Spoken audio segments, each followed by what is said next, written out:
what's for me? How's it hanging? How's it happen? You guys know this is Kevin from the Chord Progression Podcast, sponsored by Dark Fusion Systems, the best for your custom computing needs. Whether you need a computer for gaming, streaming, creative, art, music, business, you got it. They will build the custom PC for you. Get $100 off your entire bill. Use code CPPOD at darkfusionsystems.com. Link to the podcast below. Thank you guys. Also, be sure to hit that subscribe button because you want to be subscribed to this podcast. Yes, you do. Now it's that feature presentation. We're going with some Southern rock today with the band Them Dirty Roses. The entire band is here where you get an in-depth look of how they got started, how they have been all connected since their childhood, the brand new song Birmingham Steel, and its absolute beauty and connectivity to a strong relationship and a sturdy one. But then we see the band's true colors and how great of people they actually are and how much fun it is not only get to see them, but to hang out with them as well. So you're going to want to hang out with these guys. It's a party. You guys ready? Let's go! Yeah. Well, ladies and gentlemen, boys and girls, listeners of the Chord Progression Podcast.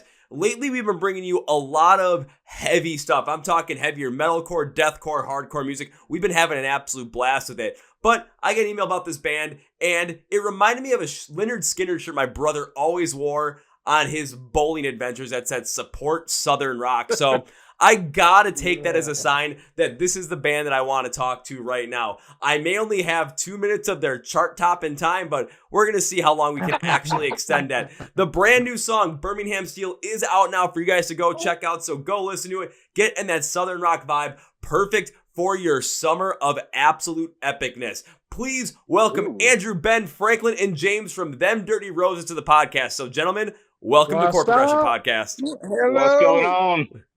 Yes, sir. How's everybody doing?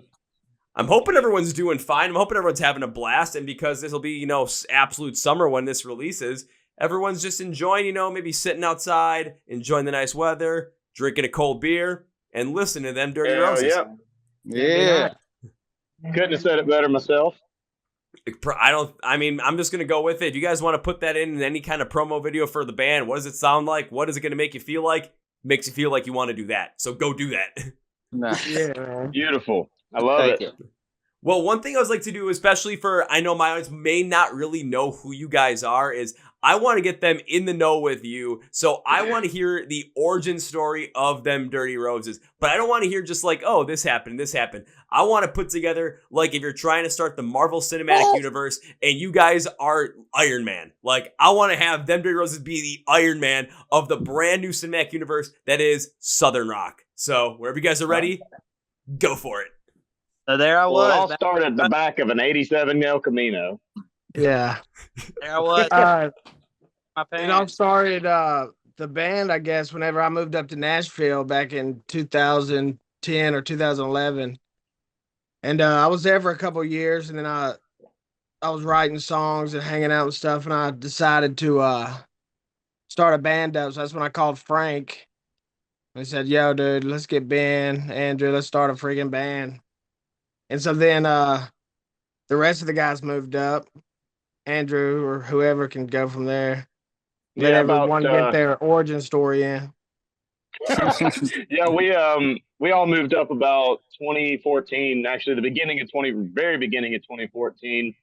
All into James was already living there, but the other three of us moved up into the same bedroom. Just stuck out some mattresses on the floor, brought what we could. The landlord wasn't too happy about it, and we got kicked out of that place probably about 5 months after that. And then finally found a house that we all came together in, and that's the infamous house that everybody always says, like, "Oh, you guys all live together under one roof." And that's where that story began. So you can imagine all of the things that might have taken place from there. Say a lot of great things probably had to take place there. I'm just thinking about the times I spent with my friends where it's like we were all in like going on vacation together or something. We're all in the same room and everyone's packed in together. There's like trying to get 11 people into a room that maybe fits like 3 or 4. But it's some of the best times you have and some of those memories you look back on my God, this is the coolest thing I think we've ever done.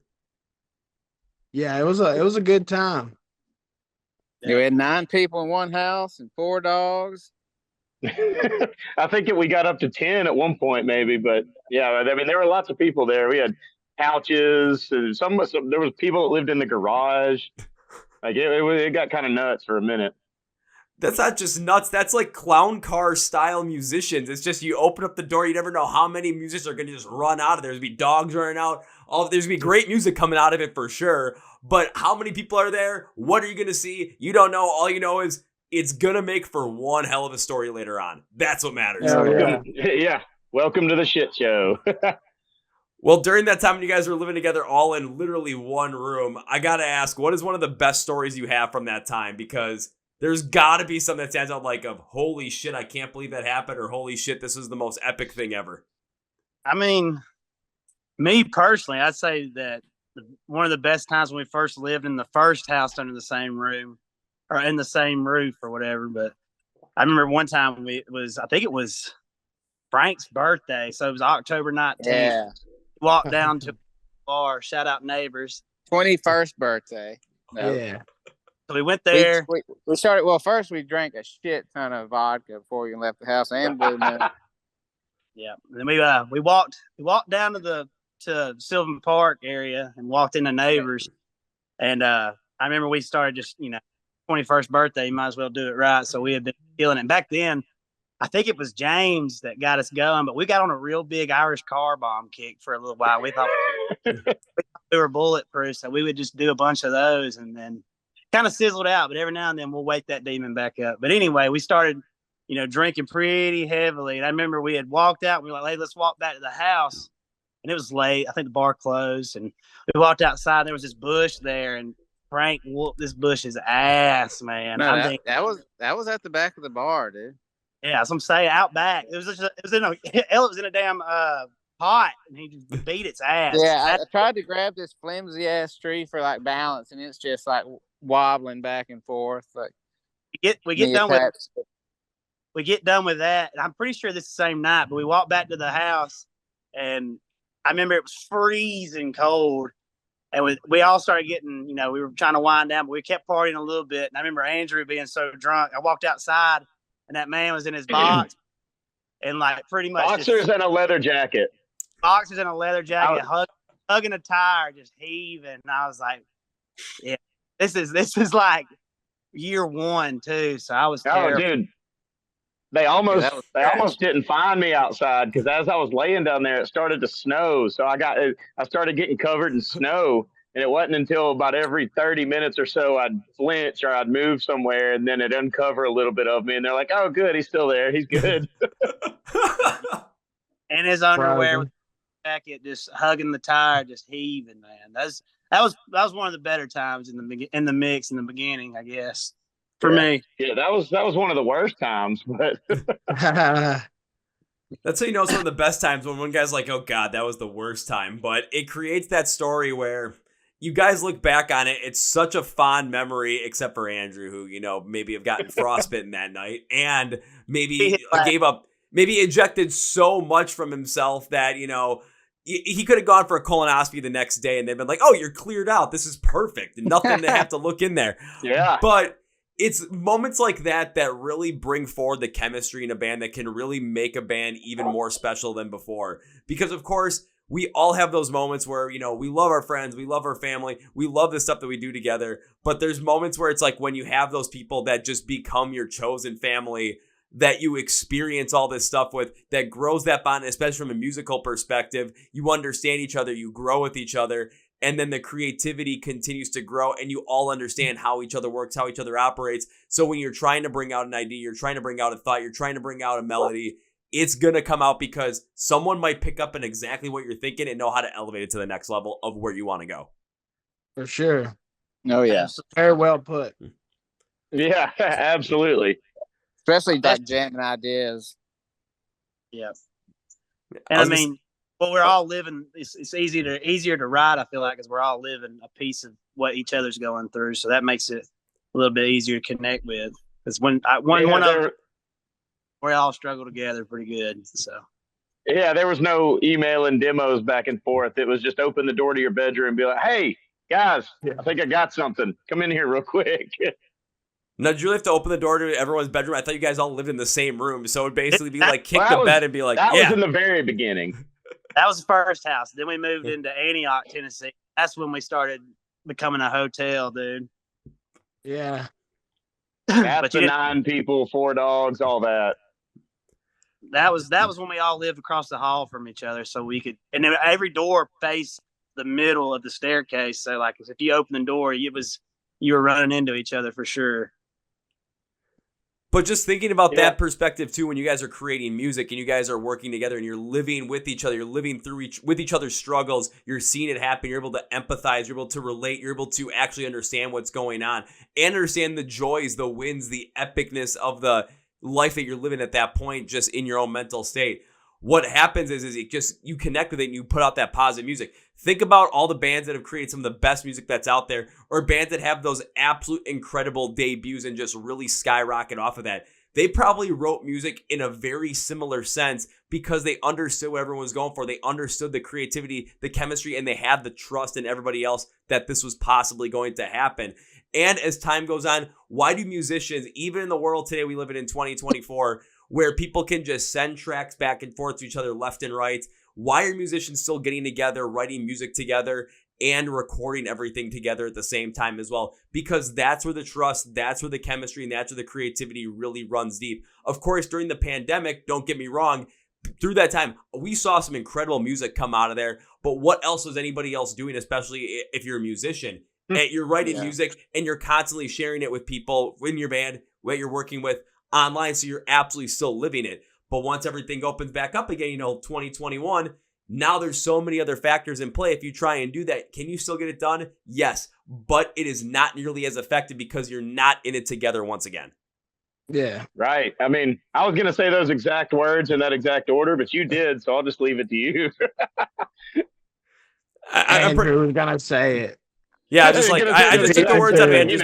Just word for word, it was going to be exactly the same, but he took it from me, so I'll just let it go. Andrew just sent me the script of what to say for his piece, and I just looked at him like, yep, that's it. That's what I'm just going to say every bit of it. Memo. It went through.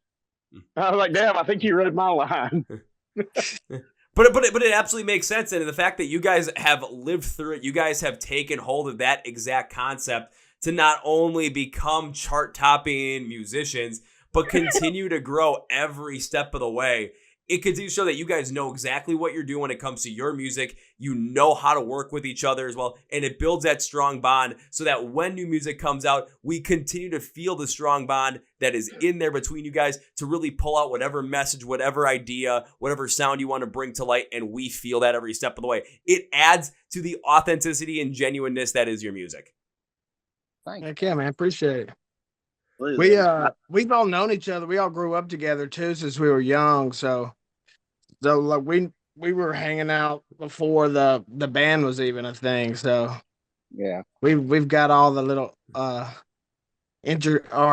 different little quirks down. For sure.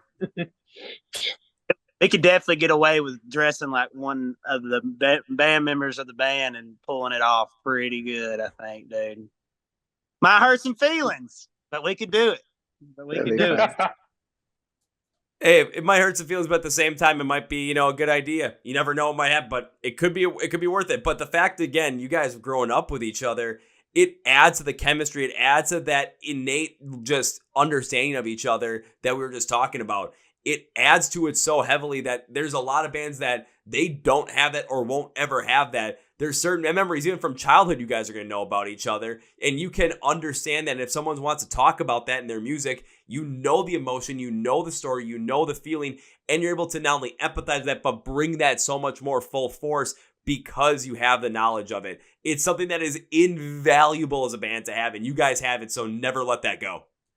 Man, for sure. I know I speak for everybody, but I really appreciate that. The more that we've kept going and continue to play music live and travel with everybody, the more and more that we see bands do great things that, have just met each other, and then bands that's been together forever. But every band, no matter what, usually comes and tells us when, obviously you compliment each other because you like their music and they're your friends, but it always seems to boil back down to that same kind of idea of like, man, y'all don't know how lucky you are to have grown up with each other and learned each other. And you're just, it's not even like a band. Like, even if the band never happened, we would all still be friends, super close, obviously. I mean, it just so happens that it's working and it's built off of a friendship rather than let's get together and try to jam kind of thing. Yeah, and a continued friendship like that continues to foster even greater music with your overall style, really bringing that Southern rock flair to the forefront. So when it came to really getting into this musical style that you guys have, how did this all come together? I know you guys, especially being from Alabama, a total hotbed exactly for that sound, but how did you guys really come to create the sound that is Them Dirty Roses at this current moment? I think we all have different tastes, and we've got a lot of the same tastes, but then a lot of different tastes as well. So like, and we all play and do things differently than the typical probably. And I think once we all just kind of mix that together, it just kind of comes out as it is, you know. I don't think we put too much time into like trying to create like, let's try and be Southern rock or anything like that, you know. I think we were just trying to be a rock band, or just whatever songs we wrote, let's play them, you know what I mean? Yeah, see how good we can make them. Yeah. Yeah. And then we knew about like Cadillac 3 and Blackberry Smoke, and we were just like, there's not too many, you know, Southern rock bands out there, so we might can make a little splash. Yeah.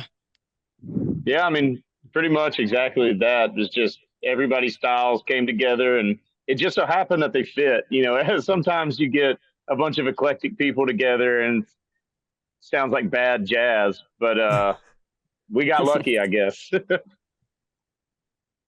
That is one great way to put it. Sometimes it sounds like bad jazz, but yeah, it's a great thing you guys got lucky, and you guys have different influences outside of that too. It's always a great thing to have band members that have other interests, other influences, because not only is that going to help you like create a sound, but you're going to put these certain pieces in there that may not be thought of or fit just based on, oh, this isn't used to like what this genre, what the style usually goes for. But that's where the beauty of music comes in. That's where bands really find their own identity, is when you take all those small little influences, put them in, just see where you can amplify this certain vocal pattern, this certain guitar riff, this certain drum pattern, this certain fill that gets put in there, this pacing, this overall message and how it's delivered, how these lyrics are sung, and the emphasis on certain words.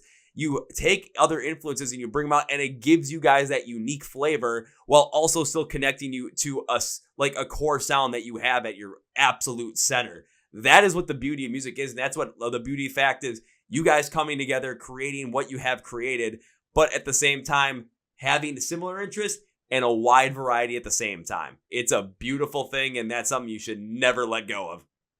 Hell well, yeah, man. Thank you. Other thanks. I really appreciate that. Because if you guys let go of it, then you're going to have complaints from me. Yeah. Yeah, you can call us out. Set us straight. Oh, I'll absolutely call you. I'll be like, what the hell, guys? You had this beautiful sound, and then what happened? Did you guys go on great... Everything I fucking told you? No, I'll ask you guys, are you making bad jazz now? I'll be like, Andrew, what the hell? You had to call out like that? Yeah. This ain't Absolutely. happening. Bad jazz. That's going to be the next record. Yeah, it's just called Bad Jazz. Bad Jazz. That's not a bad record title. I'm seriously thinking about it. Good idea. I want to hear it. You'll get your check in the mail. Just hold tight, bro. I'll get the check in the mail, and it'll be maybe like $350, and it'll be like, get yourself an Irish car bomb on us. Yeah. Sign Them Dirty Roses. Absolutely. Yeah, these days you'd probably need $13.50 for that to work out. Depends on where you are, though. Depends on where you are. Okay. Okay. I could get an Irish car bomb at the bar 5 blocks away from me for $3.50. All right, I'll see you in like 12 hours. Yeah, we'll see you tonight. Yeah, hell, come up here to Milwaukee. I mean, we drink beer like it's water. And if you go to the bars downtown, it's just like, yeah, they're going to be expensive, but not as expensive as like some of these other downtown bars. But if you come out to where I live, which is just a couple miles outside of downtown, all the small town neighborhood bars, it is still classics like Wisconsin. It's bar, you get some sometimes you get some food in there. It's not really, that upscale or if anything at all, but gonna be good pizza. It's gonna be good food. You're gonna have, the bartenders that are gonna have that full on personality. They're gonna be sweet. They might be sassy even. If you're giving them some trouble, they will politely show you the door. And the beer and the liquor, it ain't gonna cost you an arm and a leg. Like I'm dead serious. Yeah. I can go to the bar down the street that's 5 blocks away, get myself a Miller High Life, and all they're gonna charge me is $2. And I'm just like, here. I love it. Let's go. That sounds like our kind of environment. We're not so much for the clubs anymore as we are just those genuine, get to meet some good people and have a good time. Well, shit, the last time I was at that bar, because they also are a huge wrestling bar, too. It was during WrestleMania 40. I'm like, I got to see what this is about. Walked in there, place is just absolutely packed. I'm just thinking, yep, this is definitely the kind of bar I need to be at. I love it. So when you guys get to come up and play a show in Milwaukee, after the show, just meet me at that bar. I'll go. We'll throw them back. I'll start buying like crazy because, let's see, 4 guys plus tip. It's $10 right there for one round. Let's keep it going. That's it. Yeah.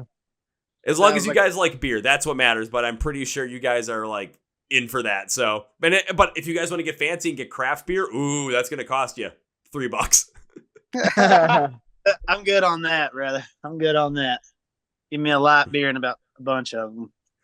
Okay, we can definitely do that. We can definitely do that, man. I am all for that. Well, not only that, but you guys have a brand new song out right now called Birmingham Steel. And I was taking a look into it.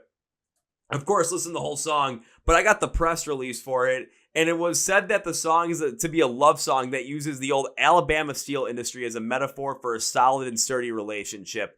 Now, that's something that had me a little bit of a question pop in my head. Mostly because when I think of manufacturing and like steel industry, I'm thinking of more places up here in the northern area, like, where Chicago, Pittsburgh, the Rust Belt area.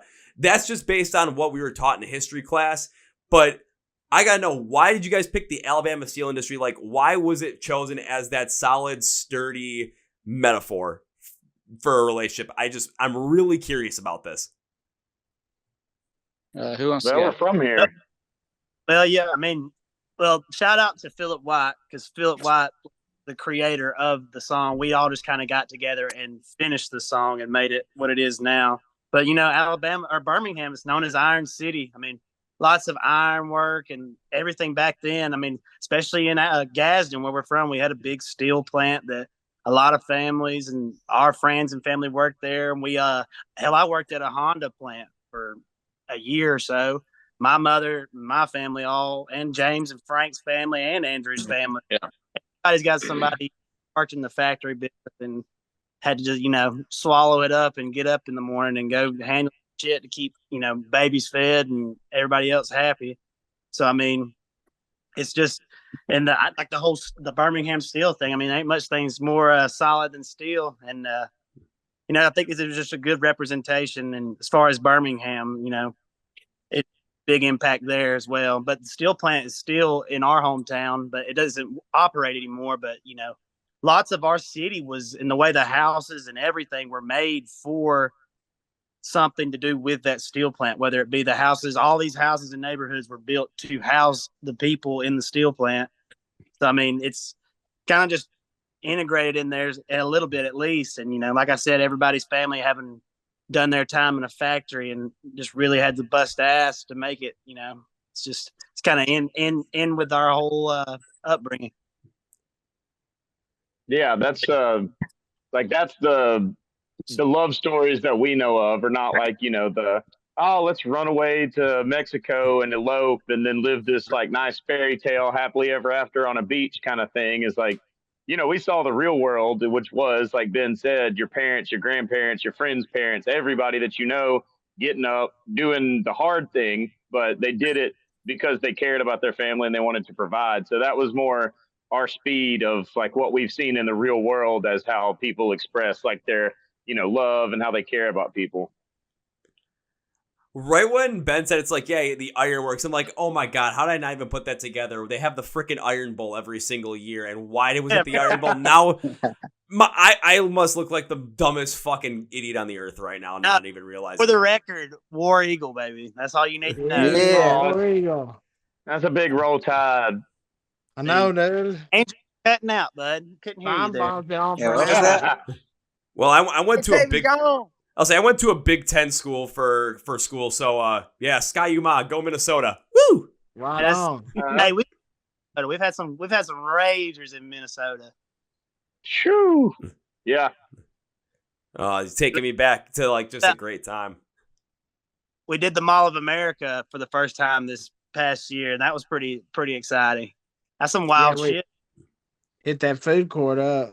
Hell yeah. Oh yeah. $1 Popeyes. Hope you guys hit the food court up after going to the in-mall amusement park. Not like, oh, we're going to go to the food court beforehand and then potentially shower a bunch of little kids with accidental puke. That would just not be a good idea. Yeah. That was the plan. It wasn't accidental, though. We went and enjoyed ourselves and puked everywhere. But no. We had to throw that powder stuff down everywhere. Soak it up. They got there, so we didn't have the opportunity to get too wild. No fast pass use or anything like that. Oh man, I was well. I mean, as long as you guys were able to sprinkle some of the smelly sawdust stuff up to cover it up, that's all that matters. Yeah. But again, diving back, exactly. I'll say diving back into Birmingham Steel though, it now makes a lot of sense to where when you think about when you guys were growing up and really connecting not only with the environment you lived around, but with your parents, your grandparents, everyone else that was there, with any kind of steel work or iron work being such this consistent, steady, and overall sturdy place for people to go to work to help support a family, raise a family, and build a community around. It then absolutely speaks to the solid foundation of the community and the neighborhood that you guys end up living in and were able to create your own selves. So when you kind of think about a love song as well, yeah, it's a great allegory for it and a great metaphor for it. Because, yeah, we might see in the movies, like, oh, yeah, we're right at the comedy. Oh, yeah, they start to build, they run into each other. It's love at first sight. They build up, they break up, they make up, they go elope. But that never happens. It's the people that are making, like, life work and make these relationships work in a sturdy and a consistent way are the people that are constantly working at it. The people that are constantly trying to better themselves, not only for the person that they're with, but for their families and for themselves as well. And the people that are in the family are reciprocating in kind. So you're constantly up on this strong community family foundation. And in a relationship, you need to be continuing to do that. Otherwise, it's going to deteriorate. It's going to fall apart. And even as other things around you start to change or start to deteriorate, whether it is the environment around you, whether it is your neighborhood, whether it is just the world at large, you still have that core foundation to go back on. It was built up with so many of you guys through the Alabama steel industry that you guys were so heavily a part of, even if you didn't work directly in there, but how it influenced your families and the community overall. And it's a perfect, again, allegory and metaphor for a relationship. I love what you guys did with it. Thank you, man. Yeah, we really did. It's been a great song so far. We've loved recording, making it, and everything. And it was just. It helps that, all the guys that we made it with are all from Alabama. So it kind of came out pretty effortlessly and we all related to it. So, I mean, it made sense and I think it will always make sense, I believe. Speaking of Alabama, we recorded it in Muscle Shoals at Fame Studios. Yep. Little segue there. Absolutely. Yeah. Say segue there. Was there some crazy story about recording it there, or is it just like, oh, we could no? It's just it's a really cool, a really badass studio, iconic. Yeah, legendary place. Yeah, there's been everybody you've grown up listening to has at least been in there and done something.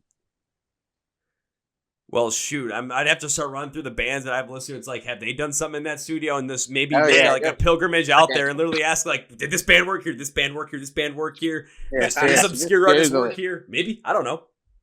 Absolutely, they're telling you, just go look it up. There's been some. I mean, especially being a Southern rock, guy that we all grew up listening to. I mean, it's pretty big deal for sure, man. So it was more of a treat than it was to get in there and really work it out. I mean, we did do the work, but it was super cool to be in something so historic and monumental for especially somebody in the genre that we play in.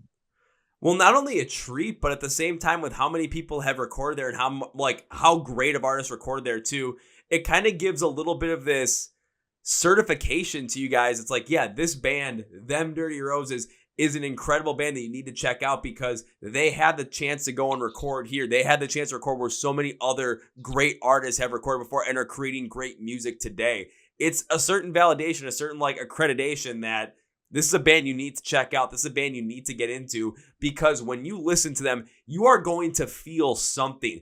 Even if their music isn't fully your cup of tea or isn't fully your style, even if it's not, like for me, I love going into crazy shows, mosh pits. If I'm not throwing someone around, it feels weird to me.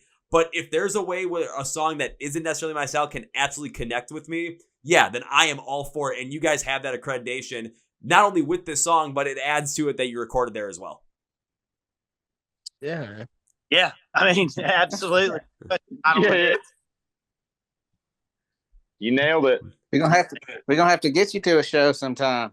Yeah, I know. All you guys have to do We is got like some pretty heavy stuff.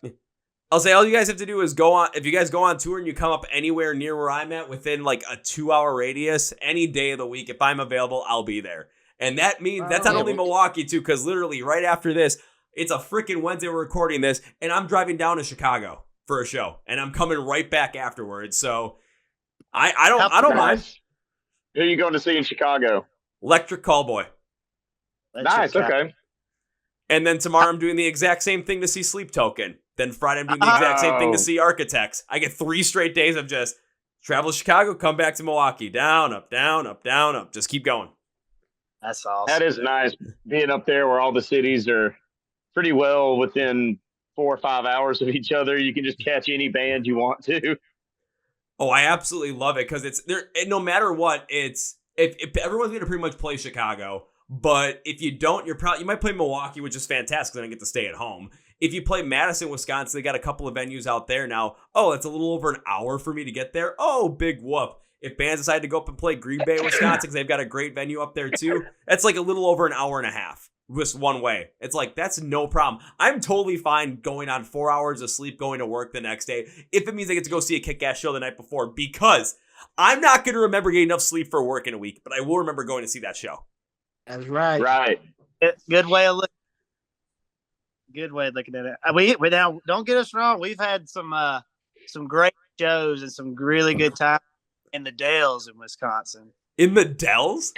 Oh yeah. Man. Showboat.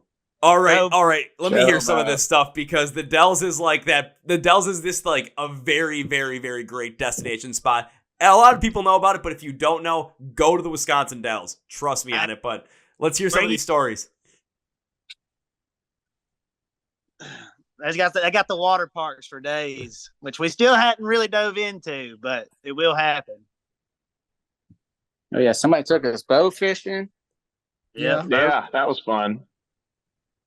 But yeah, Showboat Saloon, man, we always just have a blast. They have a whole side of the bar. They block off for us and give us a whole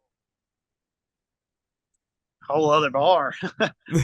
Yeah. Yeah, I mean, the green room there is literally an entire bar that they have fully staffed and everything. So they definitely take care of us up there. And as for the wild stories, I think that's one of those places that my memory is gone before any of the wild shit happened. So like I'm drawing a blank on it. I can't really remember. They have Fernet there, and for some reason, every time I walk in that damn bar, I go on a Fernet kick. I don't drink it anywhere else in the world except when we walk into the Dells, and they just know now. Just slide me a couple of Fernets, and then at some point in the night, the horrible decisions are going to be made, and we'll stumble back, a couple blocks to the hotel room, hope to not get stabbed in that little weird walkway, and then, do it all again.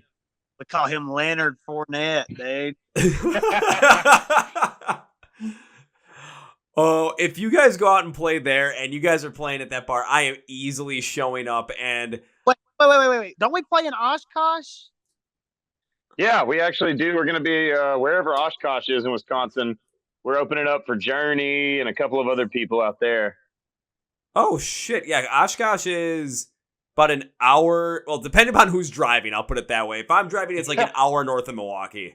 And so it's okay. Not bad at all. Maybe 70 miles north. So all I got to do is hop in the car, get on the highway, and just start going north, and whatever happens, happens. Because I've been up there for a couple of crazy-ass shows, too. So, and plus, not only that, but now this is something that you guys won't know about, but of course, being from the area, I will, and because, well, not only my like history, but my dad won't shut up about the same old stories over and over again. But back in the 70s, during St. Patrick's Day, I forgot what year it was, might have been 76 or 77, the entire town of Oshkosh ran out of beer. Like, you couldn't get it anywhere because the liquor stores were all sold out. The bars were completely dry, not because, oh yeah, you know, they didn't order enough or anything. No, people just drank that much. They drank the whole town dry in one day. Yeah, that's Did they get together? That sounds like a conspiracy, you know? They all were like, let's see if we can drink this town dry, or did it just happen on accident? Oh, it's just St. Patrick's Day. It wasn't a plan. People just wanted to go nuts, and that's just what happens. Yeah, that sounds like everything that I've heard about Wisconsin for sure. It really does. Oh, I'll say it absolutely is. Even I still remember this. Going back to good old, you know, we talk about, you know, you guys went Roll Tide, War Eagle, all that good stuff. Back in like I think it was 2019 or 2018, the University of Wisconsin played out in BYU in the middle, like in Utah. And so many Badger fans went out there. There's like maybe about 200, 300 Badger fans that went out there. There's only 2 bars in the area because it's Utah. They drank them dry before the game even started. Damn. Man, Wow. that reminds me. Yeah, that reminds me of we were over in Europe back in, I think it was we were either 2018, 2019, one of those 2 years. We were doing laundry, and they had this little bar next to the laundromat. And so, you know, we all were staggered doing laundry. So it took like 4 or 5 hours. And while we were in there, we, you know, had a great time, played some pool, whatever. The next morning, we were on our way out of town, and we drove by that little bar. There was a sign up in the bar that was like, closed till Tuesday. We're out of beer. Hell yeah. And I guess we just finished them off of everything that they had that was worth selling, because they sell it in these tiny little Is anybody cups, hearing and this, or am I froze? go at it. You're good. Yeah, I hear it. Okay. Hello? I heard Yeah, you you're just good. in, though. Yeah, I heard it. Yeah. Yeah, you're good, James. You can go ahead. Oh no, I was just Andrew and everybody cut off. I couldn't hear anything. I didn't know if that was me or if it was Andrew. I'll say we'll just blame, you know, great European drinking the bar dry stories as the thing that broke the internet. But that might bring up an interesting, you know, idea for me, just because, you know, we were talking about beer, talking about drinking, talking about how you guys have a great time at these places.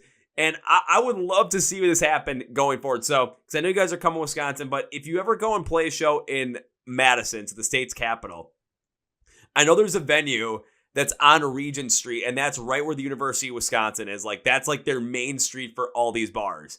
So there's a venue there, and I enjoy going to that venue, but I'd much rather go to the bar across the street from that venue. So if you guys come and play, we're going to go to the bar across the street and go nuts, because we get to piss off one person that absolutely would make me smile. It's the guy that manages the bar, and it's my brother. Yeah. So we will go and drink that place dry as much as possible. And if like, oh yeah, we're getting too much, well, designated driver, he's right there behind the bar, baby. We need give it a shot. Need to get you a disguise and have you just come in there and be some drunk asshole, and then it'll be all funny. We'll get our asses beat, then tell him. Yeah, just have the bouncers. It's like, then they look at my ID. It's just like, oh shit. I'll be like, don't worry about it. We're good. Absolutely. That'd be sick, man. Yeah, we'd love to. We haven't explored enough of Wisconsin yet, so that's got to be something on our to-do list. Yeah, and you guys said you guys are like, you know, sometime in June, or is that July, when you guys are coming up to play at Oshkosh with Journey and open up for that whole entire. I think it might be August, but that's a really good question, actually.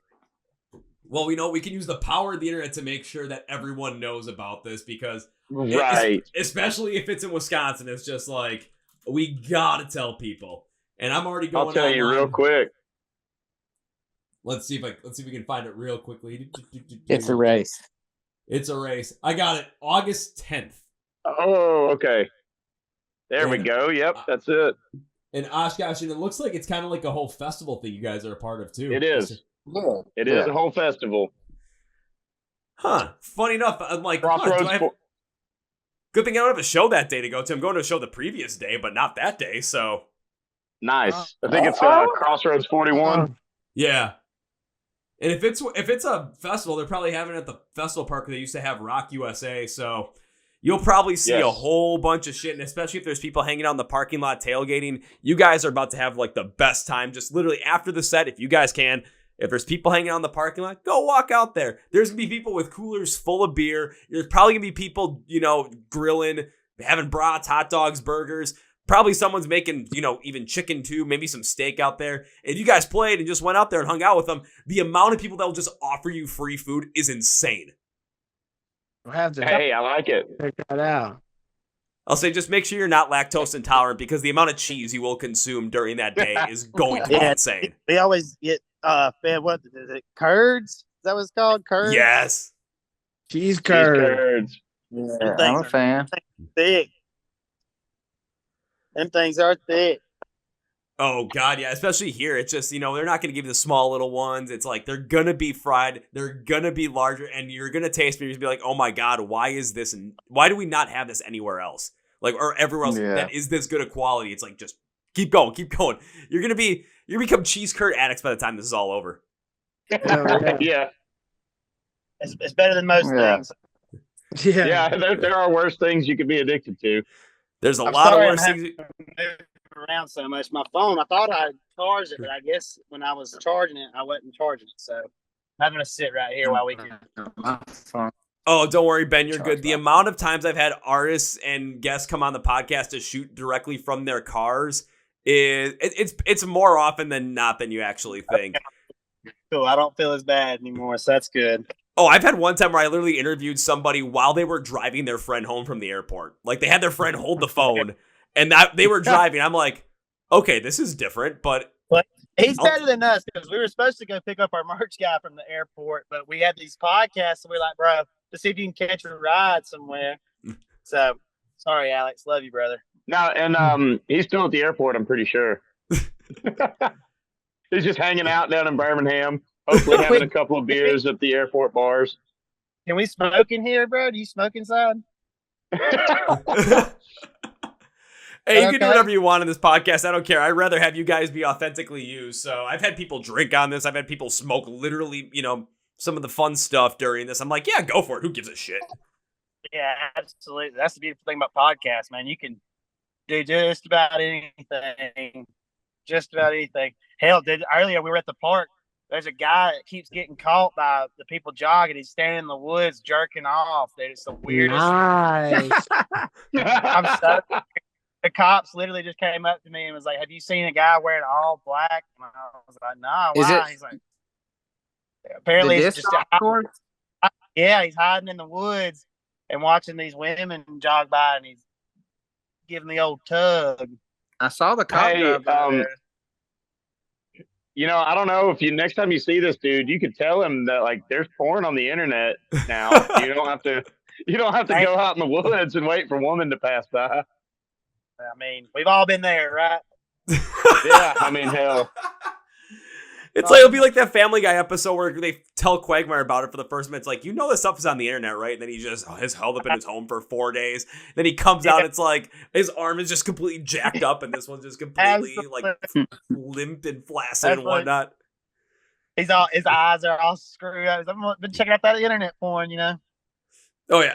This is why I love doing this stuff and why I love talking about it and see where these conversations go, because I get to know more about you guys. I get to get everyone else to know more about you guys, but we get to see who you guys are absolutely as human beings, and not only get to know about your great music, but now I want to go see you play live because I want to go and just absolutely have some fucking fun and party with you guys. Just see what happens. Maybe some Irish car bombs here and there, a whole bunch of beer, and cheese curds. There you go. Careful what I wish for. I was born here. I was made here. I've got a mini fridge in the corner that looks like a PBR can. I'm ready for this. He's built for it. He's built for it. Absolutely built for it. I was built for it since the day I was born. But going forward, especially you guys, just released Birmingham Steel. Going forward for the rest of the year, what does that look like for them Dirty Roses? What can we expect from you guys, and what can more people get into to really be like, I got to go see them play live and hopefully have a beer with them at some point? I mean, It looks like a whole bunch of new music coming out. This one's right now. we're not taking our foot off the gas pedal though. We're gonna be out after this little break that we're on right now for May. Then June starts, and we're hitting it pretty good all through the late summer and fall, and it'll be filled with new music, new video stuff, and come out and see what the party's about. Yeah, man. Absolutely. Go out and see what the party's about, because I mean, we've talked about it here. The party's gonna be fucking fantastic, so don't miss out on it. I mean, I'm already looking forward to the fact that I'm going to be able to see you guys on August 10th, and who knows what's going to happen? Am I going to be tailgating out in the parking lot? Am I going to be in the middle of the show? I don't know what's going to happen, but there's going to be beer in my hand at some point, and all of a sudden I'm going to find you guys and be like, hey, you want one? There you go. I'll just have to make sure that the cooler is packed more full than it could ever be. You know what? I'll do it even better. I'm going to go to my parents' house because my dad has so many coolers up there. Get the biggest one he has, just fill it with beer, and not only that, but pack it properly. You got to be able to pack it properly so you can get the most amount in there. And then literally sit in the parking lot, pop it open, and just tell everyone, yeah, come on over. I'm literally going to be the party spot. And yeah, there you go. And all of a sudden, we'll bring a guitar. And they'll be like, oh yeah, you guys, I made like little VIP laminates for people. It's like, well, who gets them? Oh, I just made 4. It's for all the guys in them Dirty Roses. What about everybody else?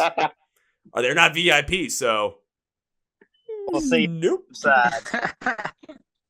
Yeah. We'll trade. Well, that sounds good to us, man. Yeah, we'll make that happen. Well, guys, I got one more question before we wrap this up, and it's something I like to ask every single band and artist that I bring onto the show. It's something that allows us to get more into music that you guys love and get to know more about the great music that's out there. So there are 4 of you, so I'm going to ask for one example from each of you. So can you each name me a band or artist that you absolutely love right now that you would love to see more people get into? Who's going first? I know I can. And they're back on tour, and they've faced all the obstacles you could imagine as a band, and they just released some new music, and I would appreciate everybody going to check out Melee and the Sons of Disaster. That's my choice. Yeah. That's my choice. So. That's a solid choice. You would even like those being from the metal world. Melee is good southern metal. Yep. I think mine, obviously, everybody in the band knows. I'd have to call it the Damn Shames right now. They're out of Kentucky, and they got my ear, and they just didn't let it go. So yeah, they're great. Super solid. I got fucking earwig. I'm gonna say Taylor Honeycutt. Check her out. Her band's touring all over the place. Hell yeah. She's killing it right now. Yep. I was listening to this guy, Stephen Wilson Jr., I think. He's pretty good. He's kind of folky but heavier than folk. I don't know. It's hard to explain, but it's just pretty badass. Have to check him out. Yeah, he's super good. I saw some of his stuff pop up the other day on my feed, and I was like, damn, this dude is he's got a way with words. Well, perfect. I mean, that's the beauty of asking this question to you guys and every other artist I can, because now I get more new music to go check out. Everyone else gets more new music to go check out. And we just create this whole entire cycle of people checking out new music, whether it's something that they're absolutely into or something that they're not really sure about or not really fully into. But hey, check it out, see what happens, because you might absolutely connect with it every step of the way and really find a connection not only with the band, but with that song overall. Just like I did with Birmingham Steel and them Dirty Roses. So, man. Well, guys, as we bring this episode to a conclusion, I always like to give my guests, which is both of you right now, a chance to say whatever you want to say, plug we're going to plug, promote we're going to promote at the end of the episode. So, guys, the floor is yours. Who's up? Take it away, salesman. Thank you for listening. Make sure you check out this podcast. New music's out. Go stream Birmingham Steel. Go be ready for all the new stuff that's coming out. Thank you for listening, as always. Share it with a friend. I think that's a good way to put it. Follow them Dirty Roses on everything. Everything. Everything. We're going to make sure they follow you on everything. So here's how we're going to close out this podcast. 3 specific things. First things first, Them Dirty Roses. They just came out with Birmingham Steel. There's more new music coming your way, and they're going to be touring throughout the summer and, of course, even beyond that as well. So the best thing you can do to not only stay in touch with them, but check out the music and really become a fan of the band and stay in contact with them is go to the description of the podcast below where it says Find Them Dirty Roses online.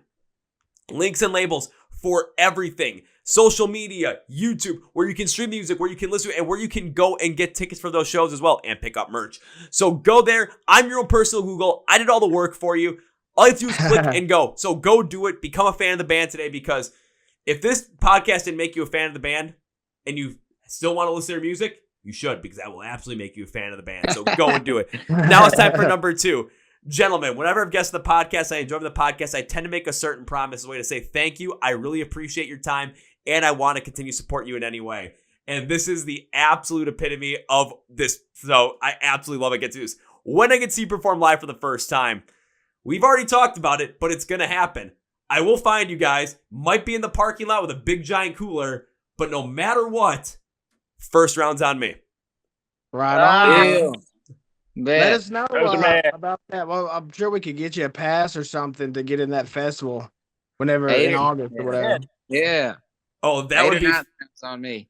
That would be fantastic. As long and like I'll put the cooler in the car and be like, oh yeah, we got everything set up. I'll bring freaking lawn chairs and everything. So see you guys play live, and all of a sudden, oh yeah, we're out in the parking lot, just literally having a freaking blast. Absolutely. And all that beer that's in there, yeah, paying for it. You guys get the little VIP laminates. Take as much as you want. Hell yeah. That sounds like a dream. That's a promise.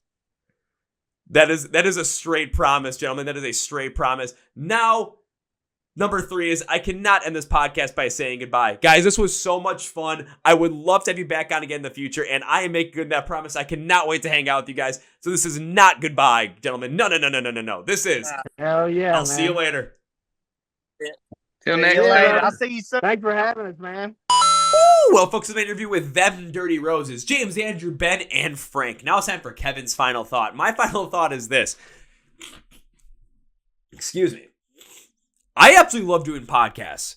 This is one of my favorite stuff, and I love doing episodes like this where we take such left turns because you get to truly see more of these artists. You get to see the people that they are and how much you can get into them even more as artists by understanding what they're about, who they are, and just what makes them go.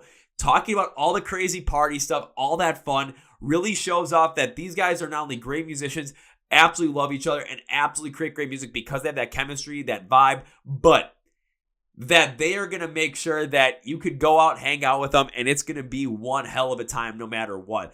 I made a lot of those promises around that, festival, August 10th, where I would love to be outside that venue after seeing them, hanging out, cooler, beers, the guys, you never know what might happen. I will absolutely make that happen. That is a promise to them, and we are going to make sure that it is a full go. On top of that, I mean, it just makes me happy, the fact that we can connect with artists like this in such a great way. You guys get to know more about these artists in this great way, and you get to check out brand new music you never know even existed. I never knew the Them Dirty Roses existed until I got the message that said, hey, check out Birmingham Steel. So I did, and this is what came out of it. Taking those chances to get to know these artists and really show you guys who they are is a beautiful thing, and I'm so happy to get to do it. So make sure you get in with Them Dirty Roses. Go stream to the podcast floor. It says Find Them Dirty Roses online. Links, labels for everything. So go follow them. Go check them out. Go listen to their music. Go get some merch. And go see them play live. You're not going to regret it. You're going to be able to hang out with them after the show and have a great time. Also, be sure to hit subscribe to the Chord Progression Podcast right here on YouTube. Hit the like button right here as well. If you're on Spotify or Apple Podcasts, hit the follow button and like these episodes to help push in the algorithm.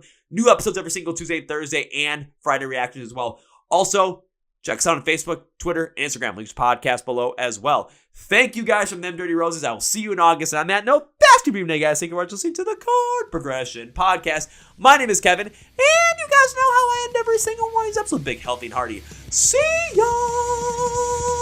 Yeah.